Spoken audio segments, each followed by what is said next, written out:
Hello everyone. In this presentation, we'll discuss about the continuation of physiological changes during pregnancy. Changes occurring in the respiratory system. There is elevation of the diaphragm by 4 cm occurs during the later months of pregnancy due to the enlargement of the uterus. Total lung capacity is reduced by 5% due to this elevation. The transverse diameter of the chest expands by 2 cm and the chest circumference increases by 5 to 7 centimeters.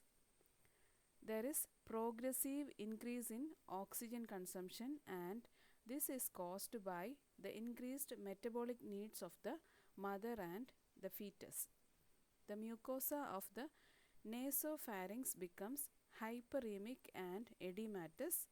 This may cause nasal stuffiness and rarely epistaxis. A state of hyperventilation occurs during pregnancy, leading to increase in tidal volume and respiratory minute volume. The mother feels shortness of breath. Pregnancy is a state of respiratory alkalosis. Cardiovascular changes. With the enlargement of the uterus, the diaphragm becomes elevated. The heart is displaced upward and somewhat to the left, and the apex beat is moved laterally. The size of the heart appears to increase by about 12%. Cardiac capacity increases by 70 to 80 ml, and this is due to the hypertrophy of the cardiac muscles. During pregnancy, the heart rate and the stroke volume increases due to the increased blood volume and oxygen requirement of the maternal tissue and growing fetus. Cardiac output. Cardiac output increases approximately 40 to 50% during pregnancy. This increase in cardiac output starts from 5th week of pregnancy. In the 3rd trimester, these changes in the cardiac output occurs depending upon the individual variables. Some may have a rise in cardiac output and some may have a fall in cardiac output, whereas there is no change for some of the mothers. Cardiac output is lowest in the sitting or supine position. The cardiac output is highest in the right or left lateral position or knee chest position. Cardiac output returns to pre-labor values by 1 hour following delivery and to the pre-pregnant level by another 4 weeks' time. Changes occurring in the blood pressure during pregnancy. Systemic blood pressure declines slightly during pregnancy.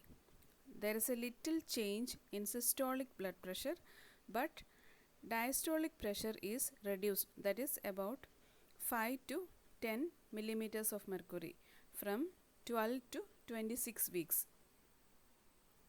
After this period, the diastolic pressure increases and reaches the pre-pregnancy levels by about 36 weeks. These changes occurring during the mid-trimester can cause fainting to the mother.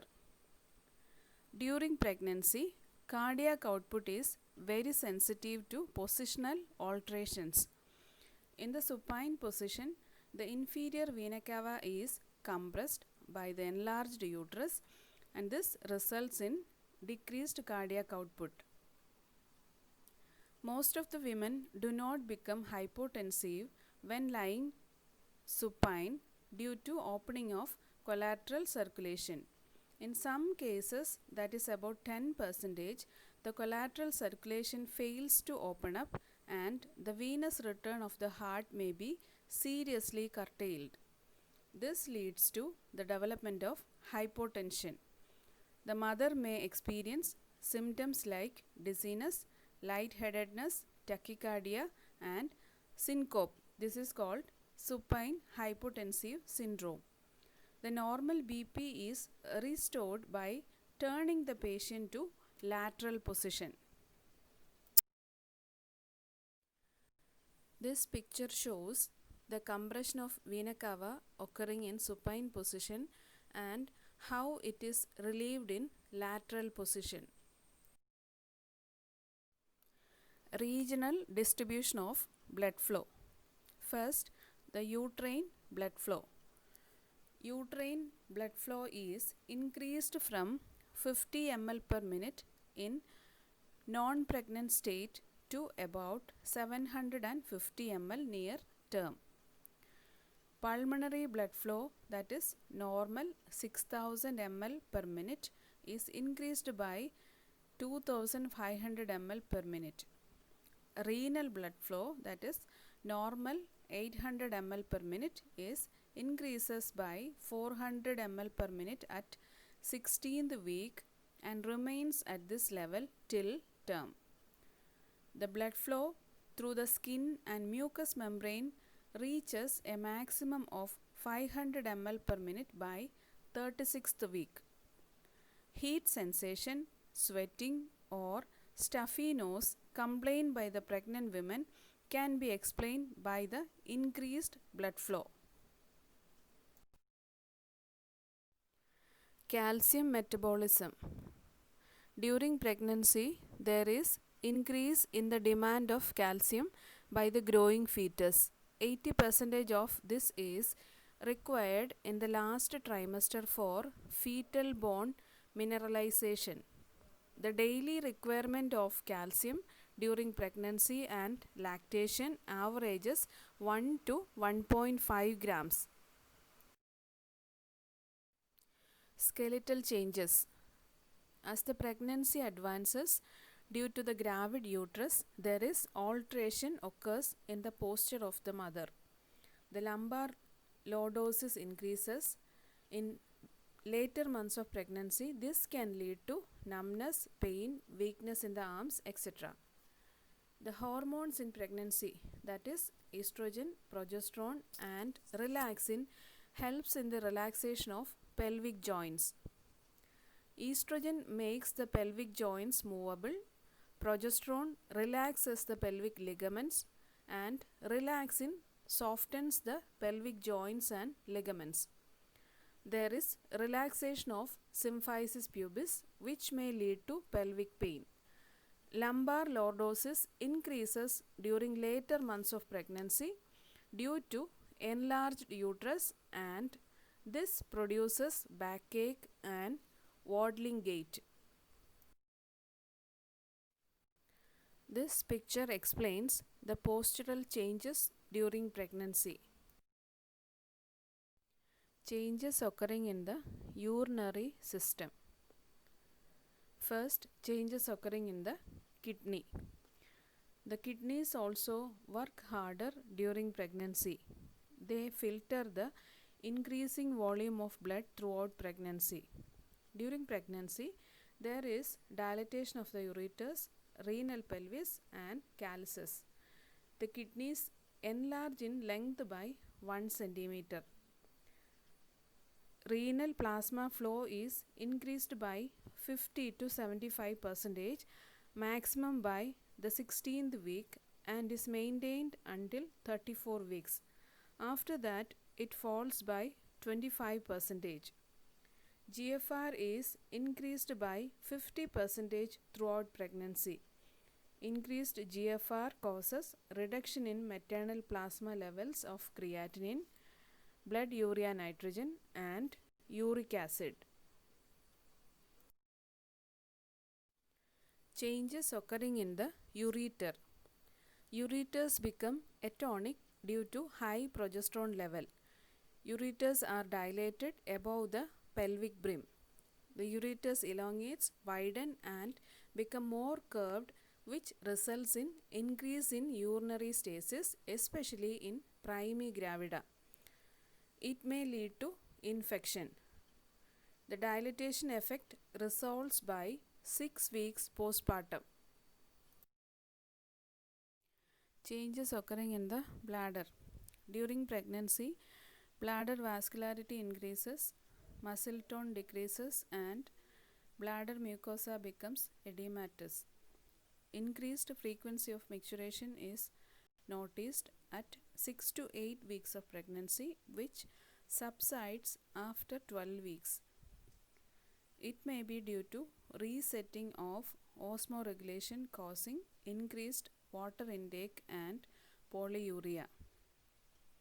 In late pregnancy, frequency of micturition once again reappears. This is due to the pressure on the bladder as the presenting part descends down the pelvis. In late pregnancy, the woman may develop stress incontinence. This is due to the weakness of urethral sphincter. Changes occurring in the alimentary system. The gums become congested and spongy and may bleed to touch.